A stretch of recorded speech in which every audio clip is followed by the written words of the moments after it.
Hello students. Last video में मैंने motion के बारे में पढ़ा था, रेस्ट के बारे में पढ़ा था। तो लेट मी रिवाइंड कि मोशन क्या होता था। मोशन वो होता था कि अगर किसी बॉडी की पोजीशन टाइम की रिस्पेक्ट में चेंज हो रही है ना।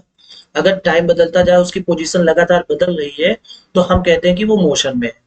अगर बिल्कुल वो पोजीशन नहीं बदलती है, वैसे ही रहता है, टाइम बीत रहा है बट वो इसमें कोई चेंजेस नहीं आते, तो हम कहते हैं कि वो रेस्ट में है। एक इम्पॉर्टेंट बात जो हमने बताई थी कि ये जो मोशन होता है या फिर रेस्ट होता है, ये कैसे टर्म्स होते हैं?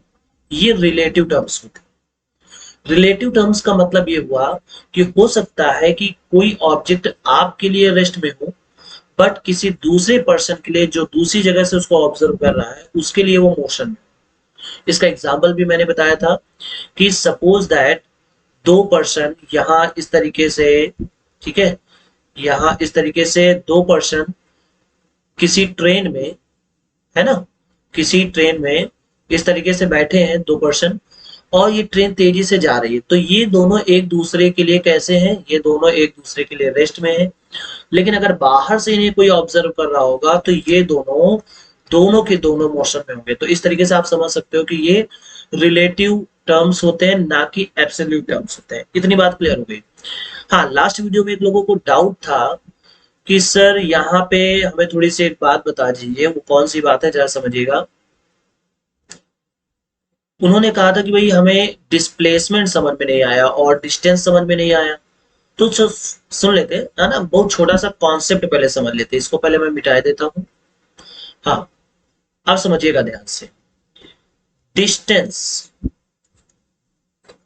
जिसको हम बोलते हैं हिंदी में दूरी, और दूसरा होता है डिस्प्लेसमेंट।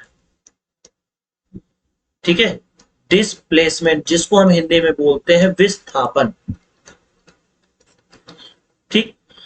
डिस्टेंस का मतलब होता है जितना भी आप चलते हो, जितना भी आप ट्रैवल करते हो, वो डिस्टेंस है। इससे कोई फर्क नहीं पड़ता कि आपकी डायरेक्शन क्या है, किस डायरेक्शन पे आप मुड़ रहे हो, इससे कोई फर्क नहीं पड़ता। सपोज दैट, फॉर एग्जाम्पल, कि मैं यहां से इधर आया, इधर से इधर आया, इधर से इधर आया। सपोज दैट ये है 3 किलोमीटर, ये है 2 किलोमीटर, और ये है 4 किलोमीटर। तो हम टोटल कितना चले हैं? 3 2 5 4 9। यानी उस केस में यहाँ पे जो डिस्टेंस होगा वो होगा 9 किलोमीटर। ठीक, मतलब हम कितना चले हैं? 9 किलोमीटर, तो 9 किलोमीटर हो गया। उसके बाद अगर हम डिस्प्लेसमेंट की बात करें, तो बताइए, समझिएगा ध्यान से। अब इसको डिस्प्लेसमेंट कैसे निकालेंगे? चला था यहां से, ऐसे समझिए, चला था यहां से, रुका है यहां पर। तो ये वाली जो डिस्टेंस है, इसको आप जरा ध्यान से समझिए। ठीक है, समझिएगा। इसमें कह रहे यहां से लेकर के यहां तक हम जितना चले, यानी जो डिस्टेंस है इस पॉइंट से लेके इस पॉइंट के बीच की जो लेंथ होगी, वही क्या होगी? डिस्प्लेसमेंट। तो इसके लिए हम लोग करके आ सकते हैं, सॉल्व करेंगे। कैसे करेंगे? 4 तो ये था यहां से लेके यहां तक, ये अगर 3 है तो ये भी कितना होगा? 3 किलोमीटर। और ये 2 किलोमीटर है, तो बताइए ये भी 2 किलोमीटर ही बनेगा। यानी हम यहाँ पे कह सकते हैं कि एक प्रकार से ये राइट एंगल ट्रायंगल बन गया है ना। ये राइट एंगल ट्रायंगल इस तरीके से बन गया है, और जहां पे हमें ये निकालना है। अच्छा, यहाँ पे ये कितना दिया हुआ है? 2 किलोमीटर। ये कितना दिया हुआ है? 7 किलोमीटर। टोटल कितना है? 7 किलोमीटर, क्योंकि 3 ये है, 4 ये है। तो अब बताइए, यहाँ पे आप पाइथागोरस थ्योरम लगा करके निकाल सकते हैं। तो ये हो जाएगा डिस्प्लेसमेंट। ठीक है, मतलब जहां से आप चल रहे हो और जहां पर आप रुक रहे हो, उसकी बीच की जो शॉर्टेस्ट डिस्टेंस होगी, उसी को हम बोलेंगे डिस्प्लेसमेंट। और मैंने एक बात और बताई थी कि डिस्टेंस डिस्टेंस जो है, it is always greater than और इक्वल टू डिस्प्लेसमेंट। हमेशा डिस्टेंस जो है वो ज्यादा या बराबर हो सकती। बराबर कब होगी? जब वो डायरेक्शन को ना चेंज करे। सो आई होप आपको कॉन्सेप्ट क्लियर हो गया होगा। और इसके मैंने कुछ केसेस बताए थे। अब हम लोग क्वेश्चंस पे चलेंगे। लेकिन पहले मैं आपसे कहना चाहता हूं कि अगर आपने अभी बुक डाउनलोड नहीं की है, तो हमारी ऑफिशियल वेबसाइट पे जाके आप डाउनलोड कर लीजिए, तभी जो भी मैं आगे क्वेश्चंस कराने वाला हूँ वो आपको प्रॉपर समझ में आएंगे। तो चलिए स्टार्ट करते हैं फर्स्ट क्वेश्चन से, है ना, समझिएगा ध्यान से। तो देखिए स्टार्ट करते हैं प्रैक्टिस एक्सरसाइज 1A से। पहला क्वेश्चन है, you are moving towards Qutub Minar, is Qutub Minar at rest और in motion with respect to you, आपके रिस्पेक्ट में कैसा है। तो देखिए सपोज दैट ये कुतुब मीनार है ना, ये कुतुब मीनार इस तरीके से मान लिया कोई मीनार है। थोड़ा सा अच्छा बना देते हैं। देखिए जैसे हमने कहा कि ये मान लीजिए कुतुब मीनार है, ठीक है, और ये इसका सरफेस हो गया। अब समझिएगा इस कुतुब मीनार की तरफ मान लीजिए ये कुतुब मीनार है, तो होगा क्या कि जब हम इसकी तरफ तेजी से बढ़ रहे होंगे, मतलब जब हम कुतुब मीनार की तरफ जा रहे होंगे, तो बताइए कुतुब मीनार भी तो हमारी तरफ आता हुआ लगेगा, है ना। इसका मतलब अगर हम मोशन में हैं तो ये भी मोशन में रहेगा, हम रेस्ट में हैं तो ये भी रेस्ट में रहेगा हमारे रिस्पेक्ट में, ठीक है। तो इसका आंसर हो जाएगा मोशन, ठीक है। Qutub Minar is in motion with respect to us. Clear हो गई बात, ओके। यहाँ पे नेक्स्ट हम लोग सॉल्व करते हैं। देखिए अगला क्वेश्चन क्या कह रहा है, two trains A and B are moving parallel on track will same speed and in same direction. An observer P is sitting in train A and another person Q is sitting train B. Is Q at rest or motion with respect to P? अब इसको बात जरा ध्यान से समझिएगा ध्यान से। मान लीजिए कि एक ये ट्रैक है और दूसरी ये ट्रैक है। यहाँ पे P बैठा हुआ है, यहाँ पे Q बैठा हुआ है। अच्छा ये बताइए दोनों की स्पीड क्या है, स्पीड सेम है, डायरेक्शन सेम है। तो सपोज दैट पहले P यहाँ पे था तो Q यहाँ पे रहा होगा। अब जितनी जितनी दूरी ये चलेगा उतनी दूरी ये चलेगा, मतलब अगर P यहाँ से यहाँ पहुंचेगा तो Q भी यहाँ से यहाँ पहुंचेगा। क्यों? क्योंकि उनकी स्पीड सेम है, उनकी डायरेक्शन सेम है। तो उस केस में बताइए ये जो Q है और ये जो P है ये हमेशा एक दूसरे के सामने रहेंगे, है कि नहीं। अगर अभी सामने है तो चूंकि स्पीड सेम है, डायरेक्शन सेम है, तो उस केस में दोनों एक दूसरे के सामने ही रहेंगे। तो हम ये कहेंगे कि ये दोनों एक दूसरे के रिस्पेक्ट में रेस्ट में है, क्योंकि कोई आगे पीछे नहीं जा रहा है, दोनों एक साथ पैरेलल चल रहे हैं, ठीक है। तो वहां पर क्या होगा कि ये दोनों के दोनों एक दूसरे के लिए कैसे होंगे, रेस्ट में होंगे। क्लियर हो गई बात, ओके। नेक्स्ट क्वेश्चन पे बढ़ते हैं। मोशन इज एब्सोल्यूट टर्म, बिल्कुल गलत। अभी मैंने क्या कहा, बताया था आपको कि motion and rest both are relative term. कैसे टर्म है, रिलेटिव टर्म है। क्यों है रिलेटिव टर्म, क्योंकि एक ही ऑब्जेक्ट अलग अलग पर्सन के लिए अलग अलग पोजीशन में हो सकता है। मतलब अगर हम किसी चीज को कह रहे रेस्ट में है तो हो सकता है वो दूसरा कह रहा हो कि मोशन में है, तो इसके लिए तो फॉल्स होगा, लेकिन इसके लिए ट्रू होगा। क्यों? क्योंकि यहाँ पे इन्होंने कहा है रेस्ट इज रिलेटिव टर्म्स, तो चाहे रेस्ट हो या मोशन हो both are relative terms. Clear है। A body can be at rest and in motion at the same time, तो आंसर है यस, बिल्कुल। अभी ट्रेन का मैंने एग्जांपल बताया था कि ट्रेन में दो आदमी बैठे हैं, वो एक दूसरे को रेस्ट में लगेंगे, लेकिन अगर ट्रेन चल रही है बाहर साइड कोई भी दूसरा ऑब्जर्वर है तो वो दोनों जो है वो उसके लिए मोशन में होंगे, है ना।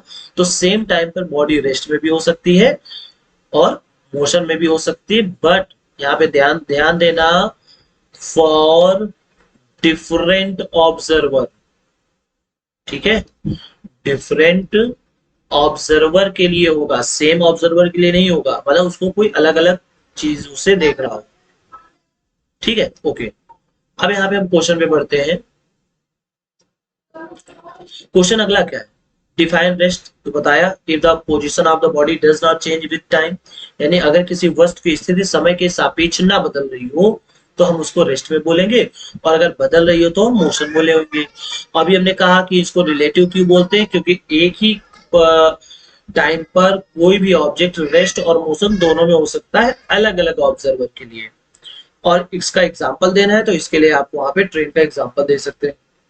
Have you ever experienced that the train in which you are sitting appears to be moved when the train is at rest? Discuss.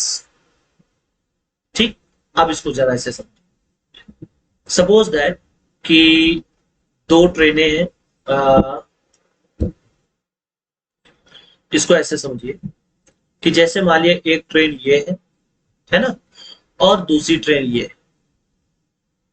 Okay, अब होगा क्या, ये चीज आप लोगों ने भी ऑब्जर्व की होगी कि मान लिया यहाँ पे कोई आदमी बैठा हुआ है ना, यहाँ पे कोई आदमी बैठा हुआ है और यहाँ पे कोई आदमी बैठा हुआ है। अब हुआ क्या कि ये ट्रेन चलने लगी, ये ट्रेन जब चलने लगी जबकि ये ट्रेन रेस्ट में, तो जब ये ट्रेन चलने लगेगी तो ये पर्सन इधर पहुंच जाएगा कुछ टाइम के बाद। तो इसको क्या होगा, इसको ये फील आएगा कि मैं आगे बढ़ रहा हूं, ठीक है, इसको लगेगा कि मैं आगे बढ़ रहा हूं, यानी मेरी ट्रेन चलने लगी। जबकि रियल में क्या है, रियल में ये वाली ट्रेन चल रही है। ठीक, तो अब हमें यहाँ पे क्या एक्सपीरियंस हुआ, हम एक्चुअल में रेस्ट में हैं, लेकिन हमें ऐसा फील हुआ कि हम मोशन में। क्लियर हो गई बात? तो ये बात समझ में आ गया, यहाँ पे हम लोग एक्सपीरियंस अक्सर करते हैं। So practice exercise 1A clear हो गया होगा। जो अगर डाउट्स हो तो कमेंट पे जरूर बताइएगा, मैं नेक्स्ट वीडियो में उसको जरूर सॉल्व करूंगा। अब देखिए यहाँ पे कुछ और क्वेश्चंस ले रहे हैं,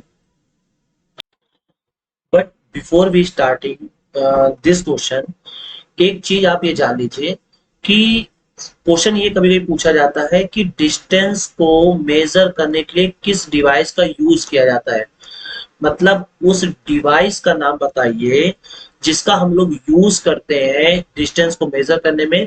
तो आपने गाड़ियों में देखा होगा कि इस तरीके से यहाँ पे कई सारे ब्लैंक्स होते हैं और यहाँ पे हम लोग किलोमीटर देखते हैं, ठीक है, जहाँ पे हम लोग देखते हैं कि ये इस तरीके से यहाँ पे बना होता है, हम लोग देखते हैं कि यहाँ पे इतने किलोमीटर चल चुकी है गाड़ी। तो इस डिवाइस को बोला जाता है ओडोमीटर। क्या बोला जाता है? ओडोमीटर। यानी हम लोग गाड़ियों में डिस्टेंस को जिस डिवाइस से मेजर करते हैं, जो वहां पे डिवाइस लगा होता है जिसमें हम देखते हैं कि अब 2 किलोमीटर गाड़ी चल चुकी है, अब 4 किलोमीटर चल चुकी है, तो उस डिवाइस को बोला जाता है ओडोमीटर। ये आप याद रखिएगा कि डिस्टेंस को मेजर करने के लिए हम लोग ओडोमीटर का यूज करते हैं। ठीक है, ये बात क्लियर हो गई? ओके, आप समझिएगा ध्यान से। देखिए आप क्वेश्चन पे आते हैं, कह रहे हैं कि let us consider previous example of person riding on a bicycle. मान लीजिए कोई आदमी बाइसिकल से चल रहा है और उसकी एक्टिविटी t बराबर 0 से लेकर के t इक्वल 3 सेकेंड तक चलती है। तो कह रहे position of the person is a and the final position is b। मतलब a से वो चलता है, जहां से चलना स्टार्ट करता है उसको हमेशा हम लोग 0 कंसीडर करते हैं, ये बात आप ध्यान रखिएगा। तो यहां से चलता है और यहाँ बी तक आता है, तो टोटल कितना हो गया? 6 मीटर। अच्छा, क्या उसकी डायरेक्शन बदली? तो आंसर है नहीं। तो इसका मतलब ये हुआ कि इस केस में जो डिस्टेंस है वो भी 6 मीटर है, और जहां से चला था जहां पर रुका है उसके बीच की शॉर्टेस्ट डिस्टेंस भी क्या है? 6 मीटर। यानी यहाँ डिस्प्लेसमेंट भी कितना हो जाएगा? 6 मीटर। तो हमारा आंसर डिस्प्लेसमेंट के लिए भी 6 मीटर होगा और डिस्टेंस के लिए भी 6 मीटर होगा। लेकिन अब इस एग्जांपल में जरा ध्यान से समझिए, यहाँ पे क्या है, t इक्वल्स 0 से t इक्वल्स 7 सेकेंड तक हमने यहाँ पे कंसिडर करना है। लेकिन इसकी इनिशियल पोजीशन तो a है, यहां से चलना स्टार्ट करता है, बट कह रहे फाइनल पोजीशन c है। मतलब यहाँ पे जो फाइनल पोजीशन है वो यहाँ है, c पर। अब पहले वो a से b पे गया होगा, तो a से b पे कितना गया? 6 मीटर। और वापस कितना आया? तो वापस आया वो 9 मीटर। कितना आया? 9 मीटर। तो बताइए वो टोटल कितना चला? तो हम कह सकते हैं कि जो टोटल डिस्टेंस है वो तो है 15 मीटर। मतलब वो चला कितना? तो चला 6 और 9 15। अच्छा बताइए, जब ये इधर आ रहा होगा, अब देखिए यहाँ पे समझिएगा, हम गए थे इस डायरेक्शन में, लेकिन हमारी फाइनल पोजीशन है इस डायरेक्शन, है ना, फाइनल पोजीशन यहाँ सी पर है, हम गए थे इस तरफ, हमारी फाइनल पोजीशन किधर है, इधर है। तो जब फाइनल पोजीशन इधर है तो हम लोग क्या करते हैं, जिस डायरेक्शन में जाते हैं तो उसको पॉजिटिव कंसीडर करते हैं। अब अगर हम उसके अपोजिट डायरेक्शन में गए तो हम उसको क्या करेंगे, कंसीडर करेंगे निगेटिव। अगर हमारी फाइनल पोजीशन जिस डायरेक्शन में जा रहे थे उसके अपोजिट डायरेक्शन में मिलती है तो हम उसको कंसीडर करते हैं निगेटिव डिस्प्लेसमेंट के लिए। तो यहाँ पे बताइए, यहां से लेके यहां तक की डिस्टेंस कितनी होगी, लेंथ कितनी होगी भाई, ये 9 मीटर है, ये 6 मीटर है, तो ऑफ कोर्स ये कितना होगा, 3 मीटर। इसका मतलब ये हुआ कि हमारा डिस्प्लेसमेंट जो होगा वो होगा -3 मीटर, -3 मीटर हमारा डिस्प्लेसमेंट होगा। आई होप आपको क्वेश्चन समझ में आ गया होगा। ये चीज आपको याद रखनी है कि जिस डायरेक्शन में हम चलना स्टार्ट करते हैं उसको हम लोग पॉजिटिव डायरेक्शन कंसीडर करते हैं, और जहां से चलना स्टार्ट करते हैं उसको हम लोग मानते हैं जीरो। और फिर देखते हैं कि जहां पर हम रुके हैं वो उसी की साइड है, मतलब जिस डायरेक्शन में चलना स्टार्ट किया था, मतलब ये इधर ही की तरफ पड़ रहा है, या हम उसके अपोजिट साइड में चले गए। अगर अपोजिट साइड में चले गए हैं तो डिस्प्लेसमेंट निगेटिव हो जाएगा। ठीक है, ओके। तो इतनी बातें अब आपको समझ में आ गई होगी। कुछ आज नया भी पढ़ते हैं। नया पढ़ने में सबसे पहले हम आपको बताते हैं स्पीड। स्पीड क्या होती है?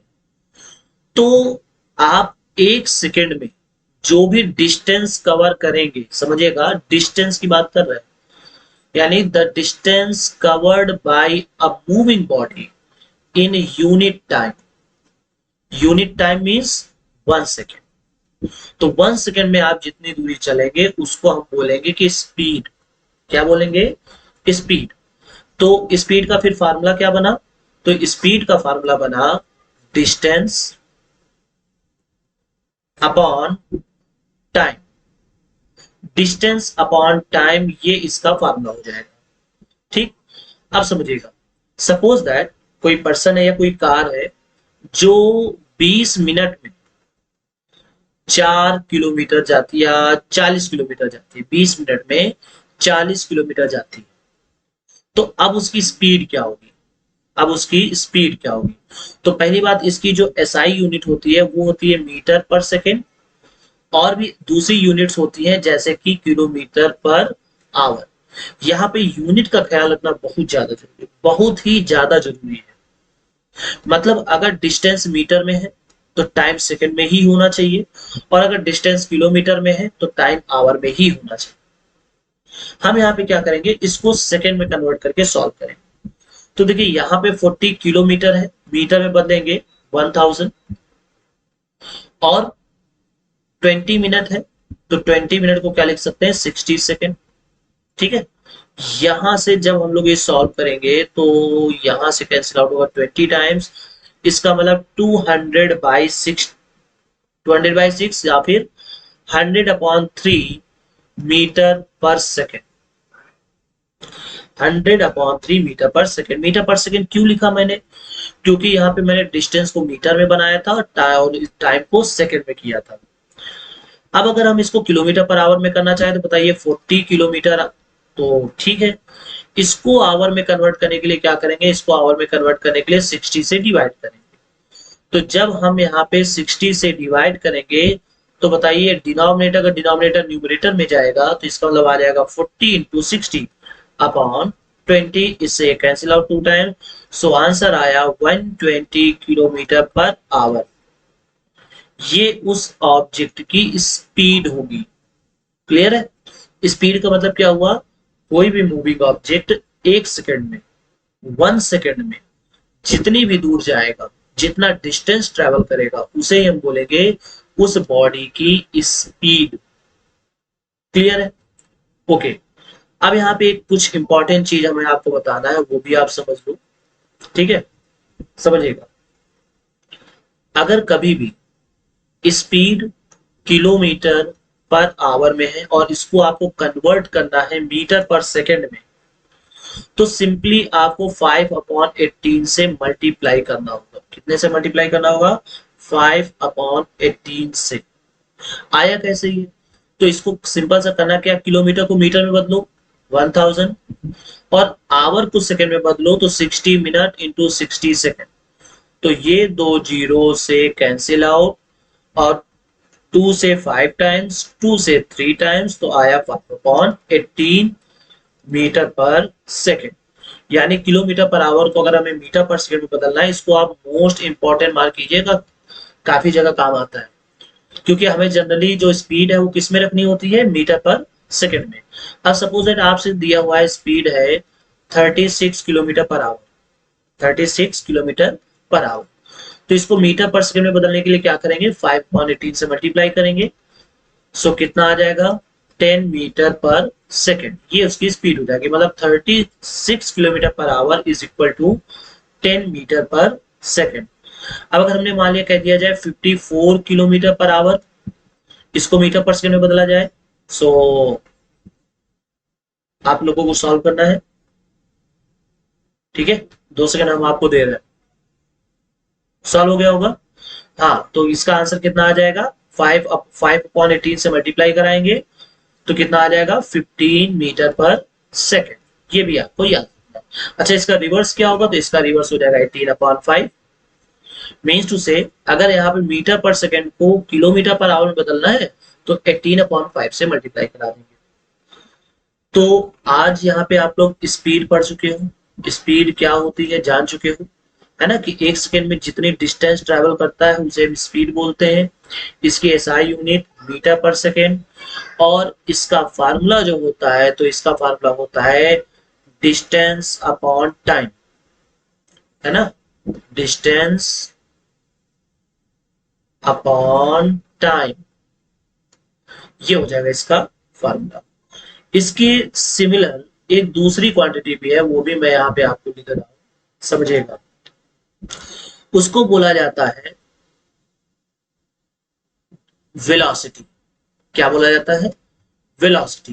तो जैसे अभी हमने कहा था स्पीड के साथ हम लोग क्या लगाते हैं, डिस्टेंस, एक सेकेंड में जितना डिस्टेंस ट्रेवल करता है, वैसे ही वेलोसिटी का मतलब होता है displacement upon time, displacement upon time, मतलब ये कि डिस्प्लेसमेंट एक सेकेंड में जितना डिस्प्लेसमेंट होगा उसका, उसे हम बोलेंगे वेलोसिटी। इसकी भी यूनिट वही होती है, मीटर पर सेकेंड, क्योंकि डिस्प्लेसमेंट का हो गया मीटर और टाइम की यूनिट हो गई सेकेंड, तो इसकी यूनिट बन गई मीटर पर सेकेंड। अब इसको जरा समझेगा, यहाँ पे कौन से कॉन्सेप्ट लग रहे हैं, समझिएगा ध्यान से, इसको मैं फार्मूला यहीं पे रख रहा हूं। अब देखिए यहाँ पे समझिएगा, यहाँ पे हमने क्या किया कि मान लिया कि एक ये सर्किल है, ठीक है, मान लिया एक सर्किल है, और कोई पर्टिकुलर पर्सन यहां से चलना स्टार्ट करता है, इस पॉइंट से चलना स्टार्ट करता है। अच्छा, इसका रेडियस कितना है, तो इसका हम रेडियस माने ले रहे हैं, सपोज दैट 14 मीटर, क्या मान लिया हमने, 14 मीटर इसका रेडियस है। अब कोई पर्सन क्या करता है कि यहां से ये चलना स्टार्ट करता है, और ये टोटल इसके 10 राउंड्स लगाता है, कितने राउंड्स लगाता है, 10 राउंड्स कंप्लीट करता है, कितने मिनट में, तो सपोज दैट वो 2 मिनट में इसको कवर करता है, ठीक। यहां पर आपको बताना है कि इसकी स्पीड क्या है, तो बताइए स्पीड का मतलब क्या, स्पीड का मतलब होता है डिस्टेंस अपॉन टाइम, यानी दूरी बटे समय। अब डिस्टेंस हमने बताया था लास्ट वीडियो में कि अगर कोई सर्कुलर पथ पे चलता है तो एक राउंड कंप्लीट करने पर कितना होता है, तो वो होता है 2πr, तो वो कितने राउंड कंप्लीट कर रहा है, 10 राउंड कंप्लीट कर रहा है, तो 10 से हम मल्टीप्लाई कर देंगे। अच्छा, टाइम कितना लगा, टाइम लगा यहाँ पे 2 मिनट, 2 मिनट मतलब इसको 60 सेकंड में कन्वर्ट करेंगे तो ये बन जाएगा, इससे कैंसिल आउट और 2 से 2 कैंसिल आउट, तो क्या है यहाँ पे πr/6, पाई की वैल्यू 22/7, आर की वैल्यू कितनी है 14, और यहाँ पे है 6, तो बताइए इससे कैंसिल आउट 2 टाइम, 2 से कैंसिल आउट 3 टाइम्स, तो यहाँ पे हम कह सकते हैं 22/3, यानी अप्रोक्सीमेट 7.33 मीटर पर सेकेंड, ये इसकी स्पीड है। समझ में बात आ गई? मतलब यहाँ पे हमने क्या किया है, हमें निकालना था स्पीड, स्पीड के लिए चाहिए डिस्टेंस, डिस्टेंस एक चक्कर लगाने का कितना होता है, तो एक चक्कर लगाने का होता है 2 पाई आर। तो कितने चक्कर लगा रहा है, 10 चक्कर लगा रहा है, 10 राउंड कंप्लीट कर रहा है, तो 10 × 2 पाई आर, और यहाँ सॉल्व कर लिया तो हमें आंसर मिल गया कितना, 7.33 मीटर पर second.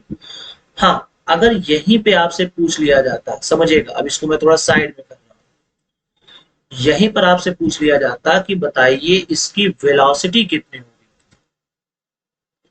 So you will be surprised कि इसकी वेलोसिटी होगी 0। वेलोसिटी कुछ नहीं है। कैसे? क्योंकि ये जहां से चला था वहीं पे आके रुका है। तो वेलोसिटी का फार्मूला क्या होता है, तो वेलोसिटी का फार्मूला होता है डिस्प्लेसमेंट, ठीक है, upon time, displacement upon time. तो डिस्प्लेसमेंट कितना हुआ, डिस्प्लेसमेंट तो 0 हुआ। हमने बताया था ना कि अगर कोई पर्टिकुलर बॉडी जो मोशन में है, वो चाहे सर्कुलर मोशन में चाहे जितने राउंड्स कंप्लीट कर ले, उसका डिस्प्लेसमेंट हमेशा क्या रहेगा, 0 रहेगा, क्योंकि राउंड कंप्लीट करने के लिए जहां से वो चलेगा वहीं पे आके रुकेगा। तो डिस्प्लेसमेंट 0, टाइम कुछ भी हो, आंसर आ जाएगा 0। तो यानी अभी इसकी वेलोसिटी कुछ भी नहीं है, वेलोसिटी 0। क्लियर? हाँ, अगर वो यहां से आके यहां पर रुकता, मान लिया 10 जगह मतलब 10 राउंड्स कंप्लीट करने के बाद आधा और लगाता है, तो बताइए यहाँ पे 10 × 2 पाई आर डिस्टेंस तो होती ही होती, साथ में पाई आर डिस्टेंस और होती, तो बताइए यहाँ 21 पाई आर यहाँ पे इसकी टोटल डिस्टेंस बनती है कि नहीं। पाई आर ये, और 10 राउंड जो और लगाता है उसका 2 पाई आर के हिसाब से 20 पाई आर, और ये पाई आर 21 पाई आर, ये होता है उसका डिस्टेंस। लेकिन अगर डिस्प्लेसमेंट की बात करें तो हमने आपको बताया था कि इस केस में जो डिस्प्लेसमेंट है वो 2r होता है, तो यहाँ पे उस केस में ये 0 ना आता, उस केस में ये 0 ना आता। सो आई होप आपको यहाँ पर स्पीड और डिस्टेंस का, स्पीड और वेलोसिटी का कॉन्सेप्ट समझ में आ गया होगा। इस वेलोसिटी जो है वो वेक्टर क्वांटिटी है, क्योंकि हम लोग यहाँ पे डायरेक्शन पे मेंशन करते हैं, यहाँ पे डिस्प्लेसमेंट आता है जो कि डायरेक्ट वेक्टर क्वांटिटी है। जबकि स्पीड जो है वो कैसी क्वांटिटी है, तो आपको याद रखने का, स्पीड जो है वो स्केलर क्वांटिटी है। मतलब वहां पर हम लोग डायरेक्शन नहीं देखते हम ये, क्योंकि वहां पे स्पीड के फॉर्मूले में क्या आता है, डिस्टेंस आता है। तो डिस्टेंस कैसी क्वांटिटी है, स्केलर, वहां पे उसे कोई फर्क नहीं पड़ता हम किस डायरेक्शन में मूव कर रहे हैं, बस हम कितना चल रहे हैं वही डिस्टेंस है ना। तो यहाँ पर आप ये सारी चीजें समझ चुके हो। नेक्स्ट वीडियो में हम वेलोसिटी और स्पीड, वेलोसिटी और स्पीड से रिलेटेड न्यूमेरिकल्स को सॉल्व करेंगे। वीडियो अच्छा लगा हो शेयर जरूर कीजिएगा, और पहली बार आए हैं तो वीडियो अच्छा लगा हो तो लाइक भी कर दीजिएगा। मिलते हैं नेक्स्ट क्वेश्चंस में बढ़िया बढ़िया दमदार क्वेश्चंस के साथ।